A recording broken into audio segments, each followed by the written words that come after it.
ততদিন পর্যন্ত আমাদের এই ক্যাম্পাসের সকল প্রশাসনিক এবং একাডেমিক কর্মকাণ্ড বন্ধ থাকবে।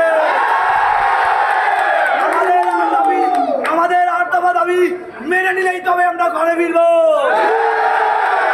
এর আগে আমরা কেউ ঘরে ফিরব না। জুলাইতে আমরা রক্ত দিয়েছি, আমাদের ভাইরা প্রাণ দিয়েছে, এই বাংলাদেশে কোন বৈষম্য থাকতে পারবে না। ভাইয়ের আমার, আমরা এই দাবি আদায় না করে কোনো অবস্থাতে এই কর্মসূচি প্রত্যাহার করব না। মাননীয় শিক্ষা উপদেষ্টা কিংবা বস্ত্র উপদেষ্টা আমাদের সাথে যদি কথা বলে, আমাদেরকে যদি আশ্বাস দেয়, তবে এই দাবি আমরা প্রত্যাহার করব।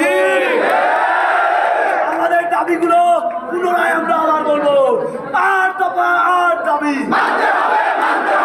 আর দফা আর দাবি, আর দফা আর দাবি, আমাদের দাবি, আমাদের দাবি। আমাদের কাছে এই মুহূর্তে আমাদের ক্যাম্পাসের ফার্স্ট ব্যাচের বড় ভাই, আমাদের সবার পরিচিত